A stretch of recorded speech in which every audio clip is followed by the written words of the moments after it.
Undisputed. We are live from LA. I'm Jenny Taft here with Skip Bayless and Shannon Sharp. Guys, how you doing today? Doing great.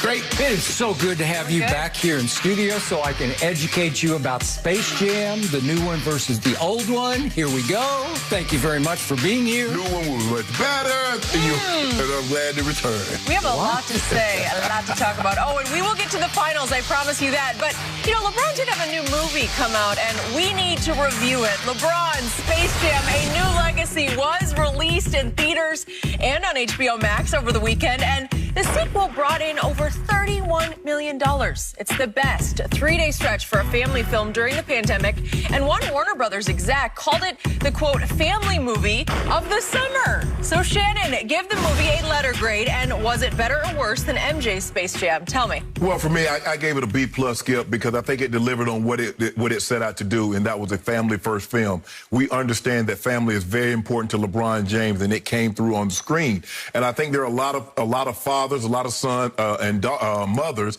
that can learn something from this, because it started out with LeBron James, and his passion was playing basketball once he got serious about it. And what LeBron tried to do was try to push his passion on his son. But that's not what his son's passion was. On his second son. On his second son, yes. Right. Now, maybe it hit a little different to me because I am one, played a professional sport, and had a son. And a lot of people would ask me, your son play football or play sports? And I said no. Because at the end of the day, Skip, what I took from the movie is that your child will find happiness if he or she does what they truly passionate about. Dom was not passionate about basketball as LeBron was, or the older son was. His passion was gaming. And the wife tried to convey to LeBron, he doesn't need a coach. He needs a dad. He needs a dad that loves him, a dad that respects him and says, you know what, son? If you don't want to play basketball, that's fine. And it took LeBron losing his son for him to realize, and sometimes it takes us to lose a child. Skip, you know this. This past weekend, my son got married.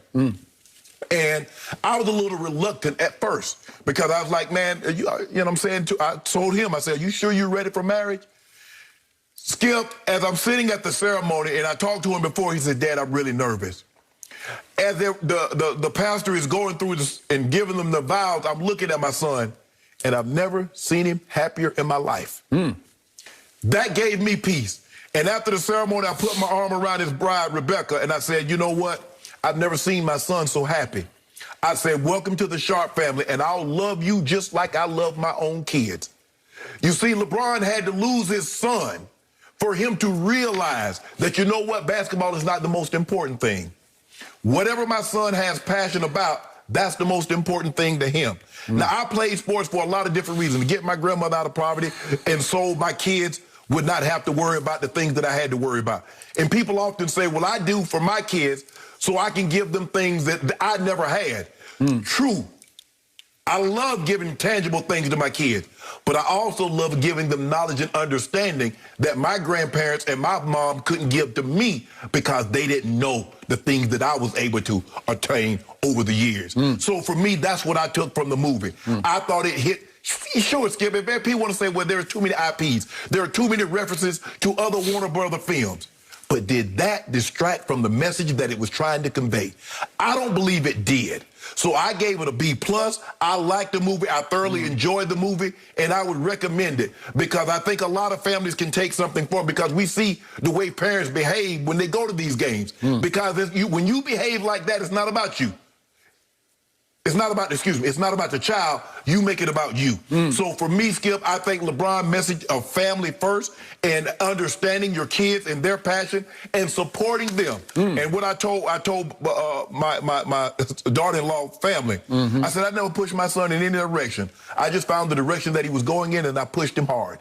So once I found out what his passion was, which was schooling, I pushed him hard in that direction. I never tried to break him up with anybody he was going with. If that's who you love, son, if you love it, I love it. And so, Skip, that's what I took from the movie. I'm glad I got an opportunity to see it. And I think it's a movie a lot of families can get something out of. Okay, my turn. So, on Friday night, my wife Ernestine and I, and we don't have children, but we did watch the new Space Jam. And we watched it, we watched it, and we watched it, and we watched it some more because I kept dozing off because it's 2 hours long, which is too long. Right. And then Saturday night, we said, let's rewatch. Let's go back because it's up all over all the, you can see it just about anywhere, the original Space Jam. And it's an hour and 28 sweet minutes. Right. And this was 155, so it's about 30 minutes longer. It's about 30 minutes over long to me. So that's where I start with this. And the contrast between the new and the old was stunning to my eyes and Ernestine's eyes, because the first one is so much more lovable and palatable than this one. And I'll get to your theme that you brought up in just a moment. But because LeBron is a nice guy, I'm going to try to be a nice guy today and give his new movie a C, because mostly Don Cheadle is sensational, but he's always sensational because he's just one of the best we have right now, if not right at the top of the list. Right.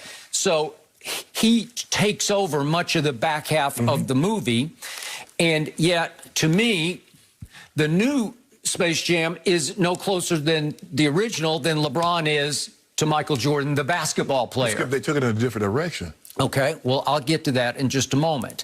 And remember, to me, LeBron, the basketball player, is about as far from the true GOAT, Michael Jeffrey Jordan, as L.A. is to Chicago.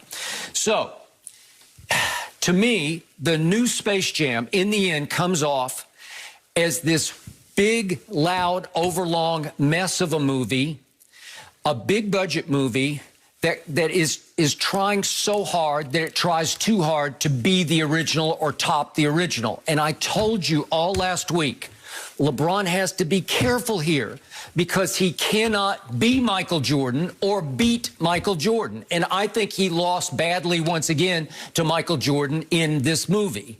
So to your point, it's a one long ode to LeBron, and it's one long bigger ode to Warner Brothers, because they pull out all the stops. It's product placement all over the map of Warner Brothers.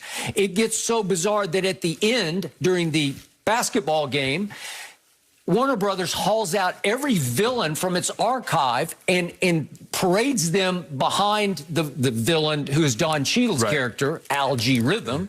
And it's everybody. It's like the Wicked Witch of the West. It's Jim Carrey from The Mask. It's the clown from It. It's like, what? And then I'm looking, I even see that evil gang from A Clockwork Orange. And if anybody knows that movie, that's some evil stuff that they put in there, right?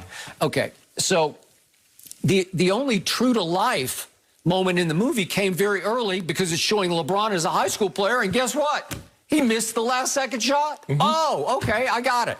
So I like that part, and then I'm not sure what happens the rest of the movie, but here's my bottom-line takeaway, that if you watch these back-to-back like we did night to night, you'll find that Jordan was far better at playing himself than LeBron was in this movie playing himself. I liked him in Trainwreck, but it was just mostly a cameo.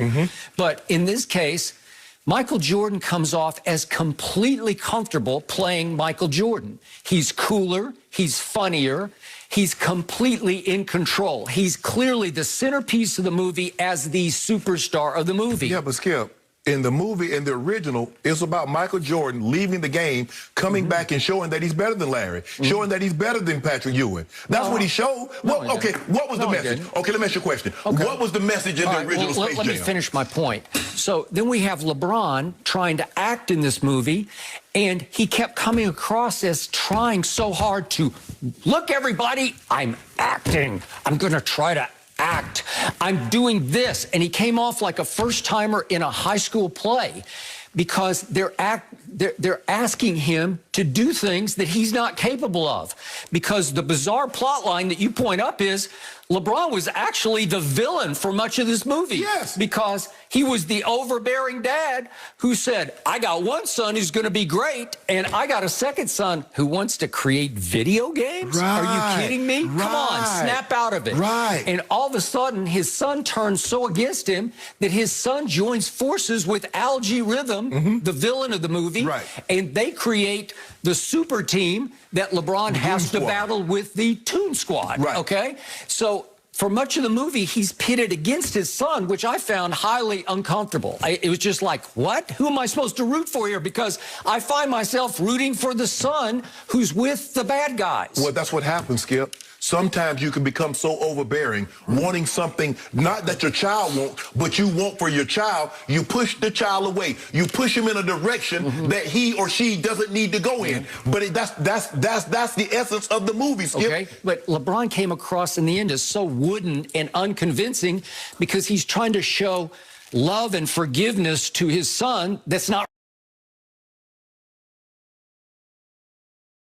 really his son. If they'd let his actual sons play the roles with him, then maybe he could have just lost himself in the role. But in this case, that wasn't really Bryce, the second son. I think they're trying to get away from things of that nature, Skip. It used to be because Will Smith in his movie, I think The Pursuit of Happiness, that was his actual son playing the role. So I think they've tried to get away from that, Skip, putting all the money and the eggs in one basket. So I didn't know if it was autobiographical, that LeBron's actually had some issues with his second son, Bryce, because I never hear about Bryce playing basketball. Maybe he does, and I don't know about it.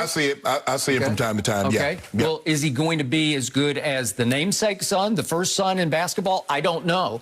And has there been some internal conflict in the household of